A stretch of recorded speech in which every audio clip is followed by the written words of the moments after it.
नमस्कार दोस्तों, स्वागत है आप सभी का। सच्ची श्रद्धा से कमेंट में जरूर लिखें हर हर महादेव। राधे राधे देवों के देव महादेव सदैव आप पर अपनी कृपा बनाए रखें। दोस्तों, आज की जो कहानी है वो बहुत ही ज्ञानवर्धक और बहुत ही मोटिवेशनल है। दोस्तों, आज के वीडियो में हम बात करेंगे आखिर पत्नी की वो कौन सी 3 चीज होती है जो हर पुरुष को देखना चाहिए।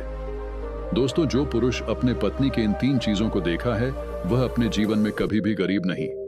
राहत उसके घर में सदैव मां लक्ष्मी का वास राहत है और मां लक्ष्मी की कृपा दृष्टि उनके ऊपर सदैव बनी रहती है। दोस्तों, आज की वीडियो में हम बताएंगे कि आखिरकार वह कौन सी 3 चीज हैं जो हर पुरुष को अपनी पत्नी के देखनी चाहिए। दोस्तों, उससे पहले आप सभी से निवेदन है, यदि चैनल पर आप लोग नए हैं या चैनल पर पहले बार आए हैं तो कृपया करके चैनल को सब्सक्राइब कर ले, क्योंकि दोस्तों हम अपने चैनल पर रोजाना ऐसे ही ज्ञानवर्धक और मोटिवेशनल वीडियो अपलोड करते रहते हैं। चलिए तो दोस्तों शुरू करते हैं आज की इस प्यारी सी वीडियो और इस प्यारी सी कहानी से जानते हैं कि पत्नी की वह कौन सी 3 चीज है जो हर पुरुष को अपनी पत्नी की देखनी चाहिए। दोस्तों, एक बार की बात है, किसी गांव में एक आदमी रहा करता था। दोस्तों, वह आदमी अपनी पत्नी से बहुत परेशान था क्योंकि उसकी पत्नी अपने पति से बात बात पर लड़ाई झगड़ा करती थी। उसके घर में एकदम कंगाली छा गई थी। खाने के लिए घर में ना ही कोई डेन थे, ना ही पीने के लिए पानी और ना ही पहनने के लिए वस्त्र। दोस्तों, रोज रोज के इस क्लेश से वह पुरुष अपनी पत्नी से परेशान हो गया था। दोस्तों, एक दिन की बात है, वह आदमी अपने घर से जंगल की तरफ निकाल जाता है। दोस्तों, जंगल में जाते जाते उसे आदमी को एक साधु से मुलाकात होती है। तब वह आदमी उसे साधु के पास बैठ जाता है और वहां पर बैठकर रण लगता है। दोस्तों, वह साधु उसे आदमी को पूछते हैं कि पुत्र, आखिर तुम्हें हुआ क्या है, तुम क्यों रो रहे हो। तब आदमी उसे साधु को बताता है कि महाराज, मेरे घर में मेरे पत्नी और मेरे 2 छोटे छोटे बच्चे करते हैं। मेरी पत्नी मेरी कोई बात नहीं मानती है, बात बात पर मुझे लड़ाई झगड़ा करती है, जिसकी वजह से मेरा एक छोटा सा बिजनेस था वह भी बैंड हो गया और अब हम घर में डेन के लिए मोहताज है।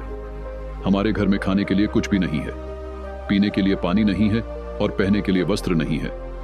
लेकिन मैं अपनी पत्नी को समझता हूं कि लड़ाई झगड़ा ना करे, इसके बावजूद भी वह घर में रोज लड़ाई झगड़ा करती है।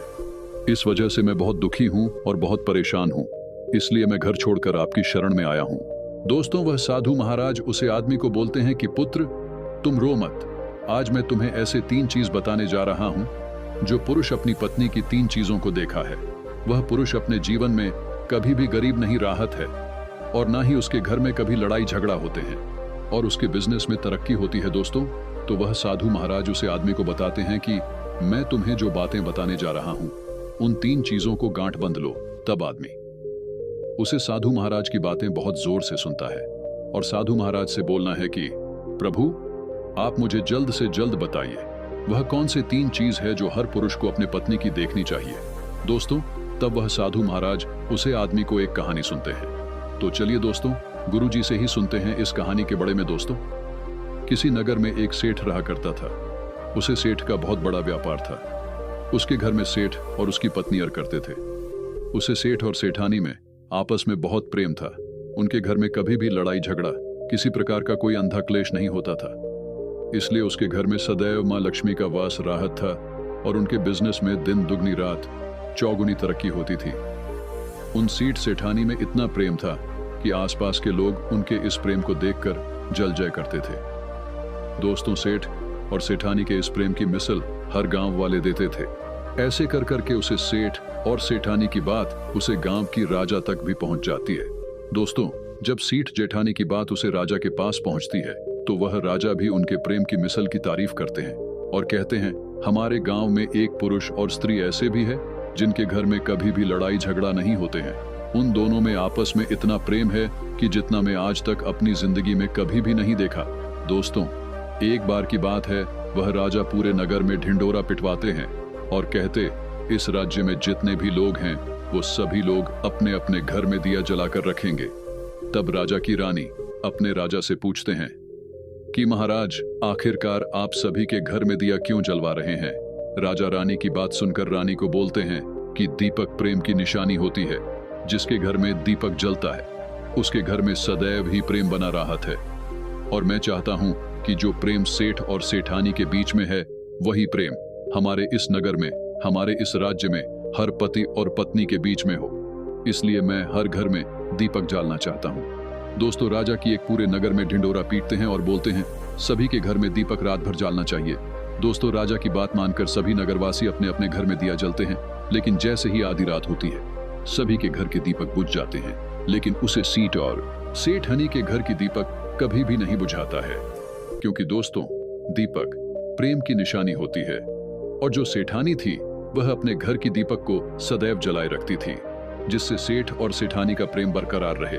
लेकिन दोस्तों, जो सेठानी थी वह अपनी मनमानी कम करती थी, उसका जो मांग करता था वह वही कम करती थी। लेकिन सेठ को इस बात से कभी भी कोई दिक्कत नहीं होती थी, क्योंकि सेठ बहुत समझदार था।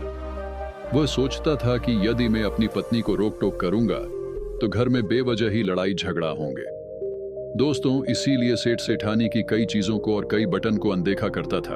वह सेठ इसलिए अनदेखा करता था ताकि पति पत्नी में वह प्रेम व्यवहार बना रहे। एक दिन की बात है दोस्तों, राजा और रानी अपने छत के ऊपर खड़े होकर अपने नगर का नजर देख रहे थे और वह राजा और रानी देखते हैं कि उनके पूरे राज्य में अंधेरा था, लेकिन सिर्फ एक सेठ और सेठानी का ही गांव का घर था जहां दीपक जल रहा था। दोस्तों, तब राजा रानी से बोलना है कि देखो सेठ और सेठानी में कितना प्रेम है। सभी के घरों का दीपक बुझ गया है, लेकिन सेठ और सेठानी के घर का दीपक अभी भी जल रहा है। इसका मतलब ये है कि सेठ और सेठानी में बहुत ही ज्यादा प्रेम है। तब रानी अपनी राजा से बोलती है कि महाराज, सेठ और सेठानी में जो भी प्रेम है वो इसलिए है क्योंकि सेठानी समझदार है, इसलिए सेठ के घर में प्रेम है। दोस्तों, जब राजा रानी की बात सुनता है तब राजा बोलना है कि नहीं महारानी, यहाँ पर सेठ ज्यादा समझदार है, इसलिए उनके घर में कभी भी लड़ाई झगड़ा नहीं होती है। दोस्तों, रानी बोलती है कि सेठानी समझदार है, राजा बोलते हैं कि नहीं, सेठ समझदार है। दोस्तों, सेठ और सेठानी की बात को लेकर राजा और रानी में बहस होने लगा। तब राजा बोलना है कि देखो, हमें बहस करने की जरूरत नहीं है, क्यों ना हम दोनों उनका एक परीक्षा ले, परीक्षा में जो पास होगा वही समझदार होगा। राजा और रानी अपने बात से सहमत हो गए और उन दोनों की परीक्षा के लिए तैयार हो जाती है। दोस्तों, तब राजा अपने महल में जाता है और अपनी दासी को बुलट है और वह अपने दासी से बोलना है उसे सेठ के पास जो प्रश्न मैं तुमसे बोल रहा हूं वह तुम सेठ को बोलना। वह दासी बोलती है ठीक है महाराज। फिर वह दासी राजा की बात सुनकर सेठ के पास जाती है। इस समय ही सेठ की पत्नी बाजार गई थी कुछ समाज लेने के लिए। दोस्तों, तो वह राजा की दासी सेठ से बोलती है कि सेठ जी, मैं राजमहल से आई हूँ, राजा साहब ने मुझे भेजो है। दोस्तों, बस सेठ उसे दासी को बोलना है कि बताइए मैं आपकी क्या सेवा कर सकता हूँ, आप बैठिए, मैं आपके लिए पानी लेकर आता हूँ। तब वह दासी सेठ से बोलती है नहीं सेठ जी, मैं राजा की दासी हूँ, बस आपके पास राजा के समाचार लेकर आई हूँ।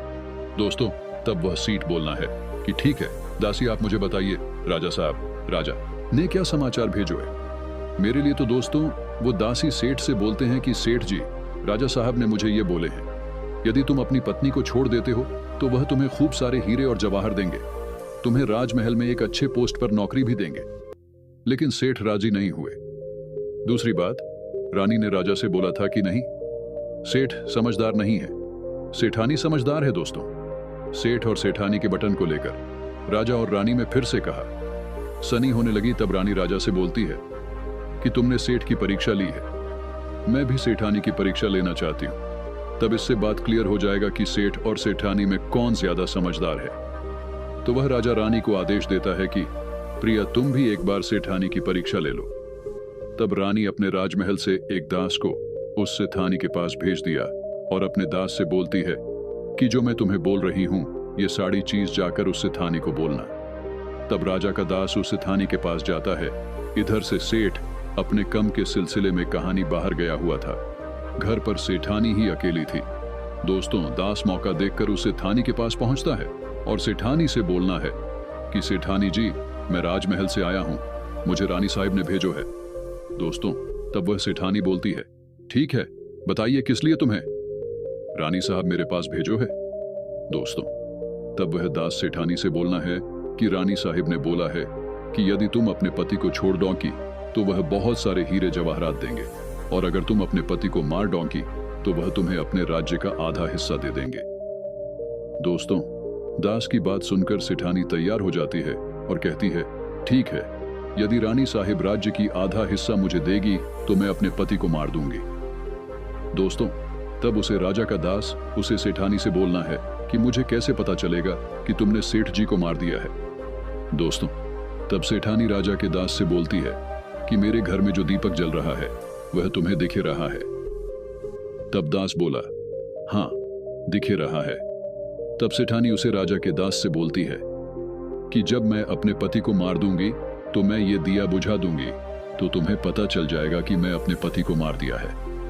अब वह दास सेठानी की बात सुनकर राजमहल को वापस लौट जाता है और राजा और रानी से यह सारी बात बताता है। सेठानी की बात सुनकर रानी बहुत अचंभित हो जाती है और रानी को स्त्री जाति से नफरत होने लगती है। दोस्तों, तब वह राजा अपने सारे दास दशन के साथ सारे सैनिकों को बुलट है और बोलना है, देखो, मैं यह नहीं चाहता हूं कि राजा और रानी के वजह से किसी निर्दोष की जान जाए, तो ऐसा करो, उससे उठाने के घर और उसे सेठ को सारी बातें बता दो और उसे सेठ को बच्चा लो। दोस्तों, इधर दास और दासी सेठानी के घर पर जाते हैं और सोचते हैं कि सेठानी तो सेठ को रात में मारेगी और दिया भी बुझाएगी। इससे पहले ही हम सेठानी के घर में हमला बोल देते हैं। दोस्तों, इधर रात भी नहीं हुई थी, शाम का समय था और जैसे ही राजा के सैनिक सेठानी के घर पर ढाबा बोलते हैं तो देखते हैं कि सेठ पहले से ही मारा हुआ है।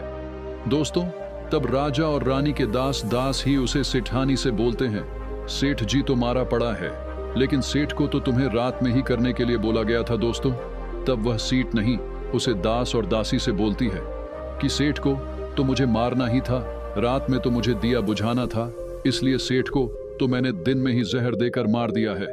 अब मेरा कम है सिर्फ दिया बुझने का। दोस्तों, वह सैनिक उल्टे पांव उसे सेठ के घर से राजा के दरबार में भेज जाते हैं और राजा को सारी बातें बता। दोस्तों, राजा क्रोध से आज बाबला हो जाता है और उसको स्त्रियों से घृणा होने लगती है और वह अपने सैनिकों को भेजता है कि उसे सेठानी को बंदी बनाकर ले। तब राजा के सैनिक उसे सेठानी को बंदी बनाकर राजा के राज दरबार में पेश करते हैं। दोस्तों, तब वह राजा उसे सेठानी को करवा में डलवा देता है और वह राजा समस्त स्त्री जाति से नफरत करने लगता है। दोस्तों, वह साधु इस कहानी को गांव के उसे आदमी को सुनता है। तब साधु उसे आदमी से बोलना है, अब तुम्हें समझ में आ गया होगा कि स्त्री की वह कौन सी 3 चीज हैं जो हर कोई पुरुष को देखना चाहिए। वह आदमी साधु से बोलना है कि महाराज, मुझे अभी भी समझ में नहीं आया, स्त्री की वह कौन सी 3 चीज हैं जो हर पुरुष को देखना चाहिए।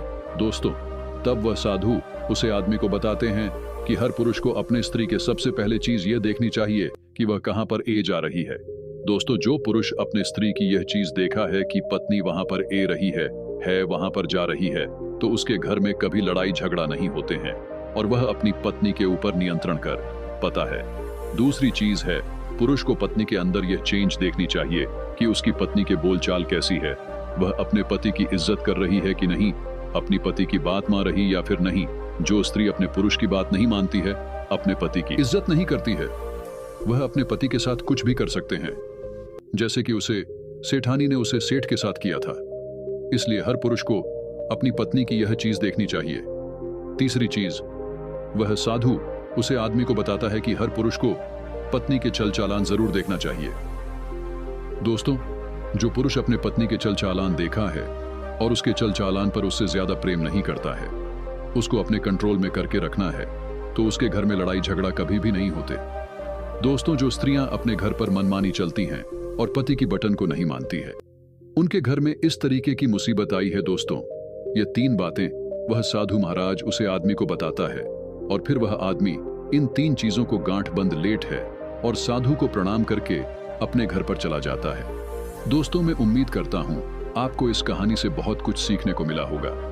दोस्तों, सच्ची श्रद्धा से कमेंट में जरूर लिखे, हर हर महादेव, राधे राधे देवों के देव महादेव आप पर अपनी कृपा बनाए रखें। इस वीडियो को लाइक करें, अपने दोस्तों के साथ शेयर करें और हमें सब्सक्राइब करना ना भूलें। और हाँ, इस वीडियो से कोई भी सवाल है तो आप कमेंट बॉक्स में जरूर लिखें, और आपके पास कोई भी सवाल नहीं तो हर हर महादेव जरूर लिखें, क्योंकि आपके कमेंट से वीडियो बनाने का मोटिवेशन मिलता है। धन्यवाद।